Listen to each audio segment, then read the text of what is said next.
Hello everyone, this is BIGALSKIx, and this is Chapter 2 of my Ninja Gaiden Sigma fully upgraded weapon run and my equipment run. I'm not going to be changing out helmets or anything like that to do less damage to get more points.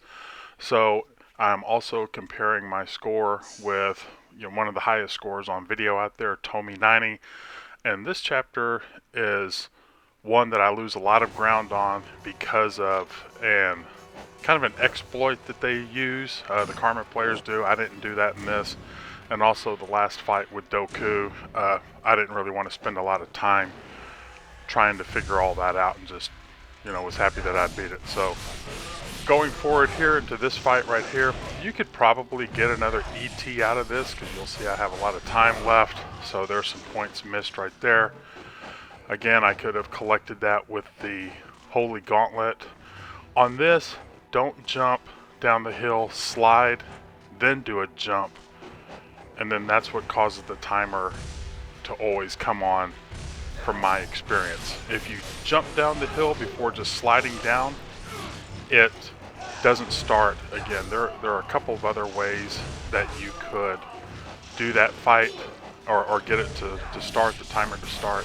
I think JTV has a way. I think Miss Stolten does it a different way, but this way has always been really consistent for me. This fight right here, it can be a little tough. You can ET your way through it. Make sure you directional UT like I did right there to get the kills, but there might have been a way to get a couple more points or maybe another UT out of it instead of the ET, but again, that's more than what I want to put the effort in. There's a great spirit elixir, I believe, underneath the waterfall if you need that.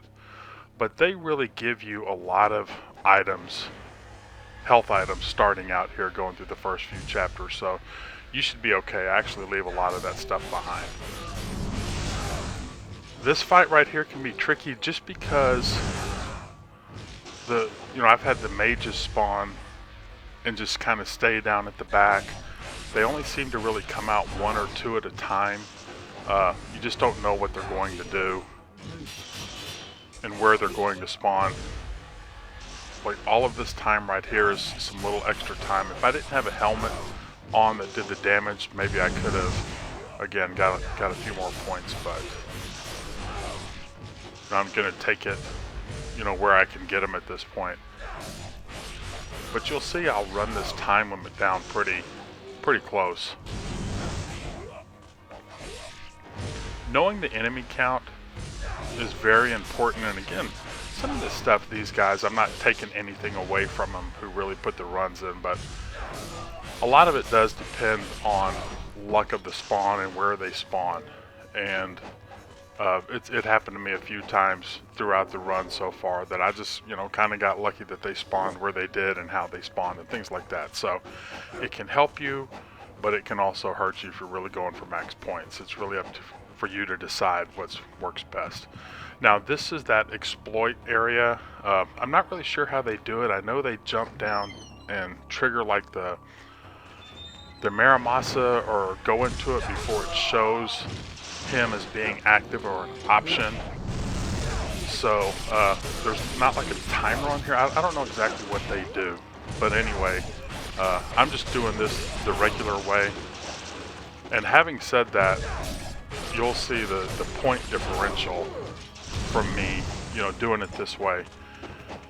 And again, I think I killed a couple extra guys with my UT, so I know I missed out on at least one or two other UTs here, but again, jumping on their heads, XY on landing charge, that's always tried and true. I mean, look how much time I have left. That's at least one UT or two UTs right there. So see, by doing it that other way, you can watch Tomy's video. Again, I'll be linking his video in the description here, and you can see what he does and why he scores the amount of points more in that fight than I do. And it's like I said, it's a little glitch. I don't like it. I don't agree with it. But if you want to go for high score, that's what you got to do.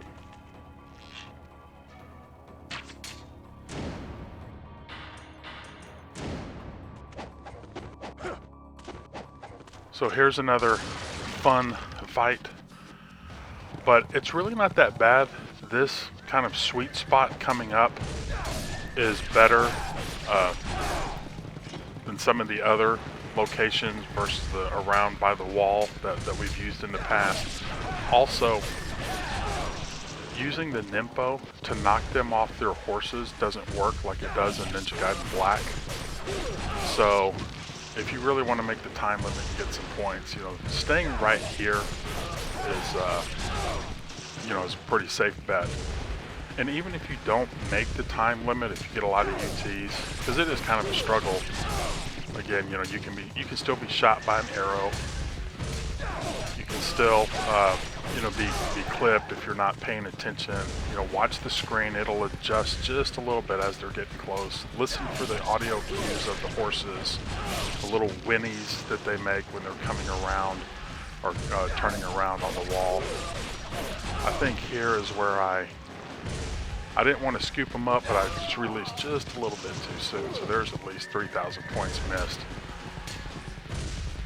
I don't know if I was really playing for karma, if I would have maybe restarted that or something, but anyway, it's this is a tough time limit. Like right there, I think I got a little lucky that the guy didn't hit me, or maybe these torches or not torches, but whatever those things are I'm standing next to, maybe that blocked me.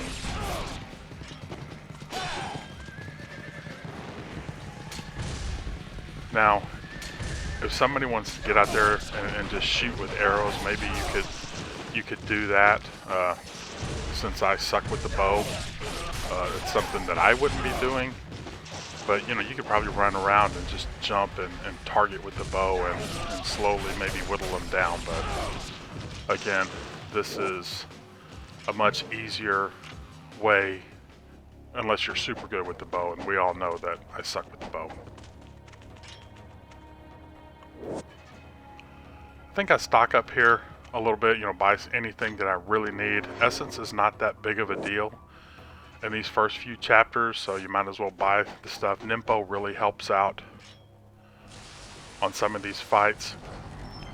This is something that I saw in Tommy's video, where he kind of jumps back and charges, and he was able to get an ET. I never was able to charge up an ET. So, but I still wanted to try something a little bit different right here. I really thought he was going to turn around and come back towards me. That's the reason I jumped the other way.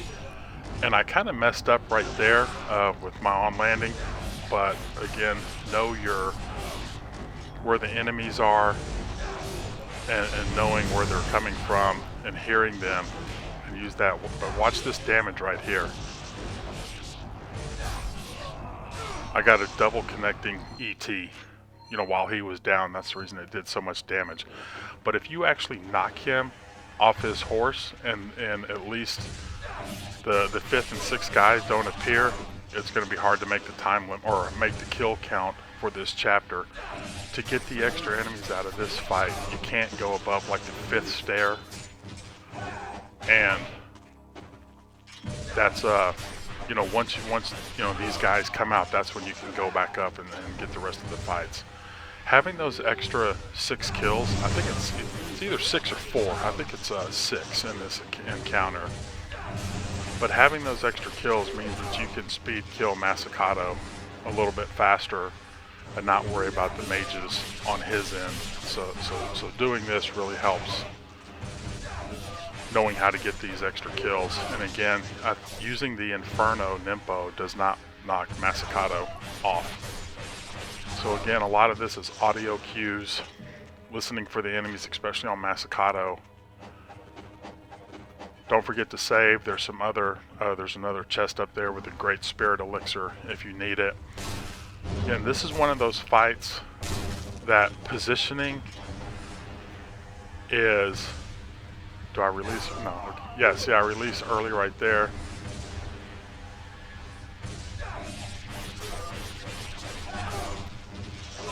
See, me scooping him, I could have jumped away and maybe smoked bomb and got another UT. So I really missed out on some points there.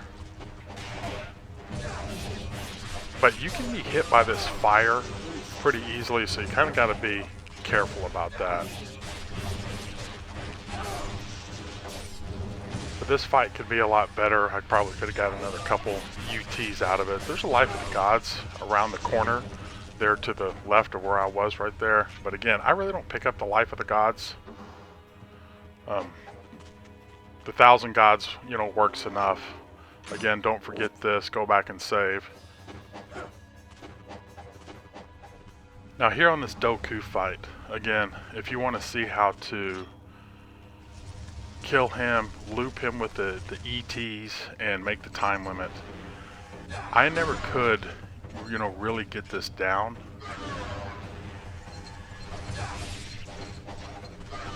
See, I kind of, there's a certain position or a certain, you know, area that you have to get to.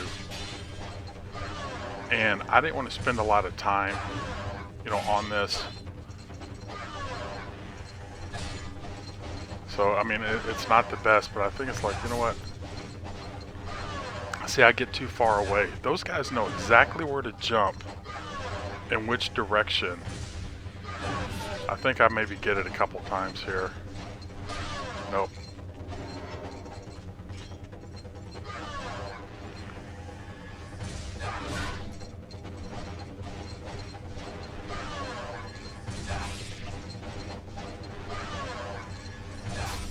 See, there's a couple right here. But see, I got too far on the positioning over there to keep him from charging. Those guys know exactly where to go. And it takes a little while to understand that pattern, and I really didn't want to put the effort into that. My whole goal was to just make sure, you know, I mean, you don't kill him technically, but at least, you know, beat him, because he does have a boss mentality in terms of score. You know, he's worth 100,000, so he scores 54,000 points higher than me. So when you add that into the other chapter, or to the other fight in this chapter, you know, that's quite a lot of points coming out. So you can see right there, I mean, I lose 118,000 in this chapter, and I'm already down 150,000. But that but that regular Doku fight, it does actually count as a kill, though. If you don't kill him, you know, I would have got 67 kills, but I did. So I got a kill, and I got a kill bonus of 100,000, but of course, you know, he doesn't die, and I do. But anyway, that's worth a lot of points if you are playing for karma. People need to really learn that pattern. I didn't want to spend the time, but again, you can see already, just after a couple chapters, as good as all of this, or as good as it could be, you know, looks. I made the time limits. You know, got a lot of UTs out of it. Did a speed kill on Masakato. Got a couple UTs in there. You know, I'm already 150,000 points after 2 chapters. But like I said, this is not a full-blown karma run. It is going to be upgraded with equipment. It is fun to play with the equipment. That speed kill on Masakato was really cool to watch his life bar just dissolve like that with that double connecting ET. Okay guys, well, we'll see you in the next video. Hope everybody's enjoying it, and y'all take care. We'll see you later. Thanks.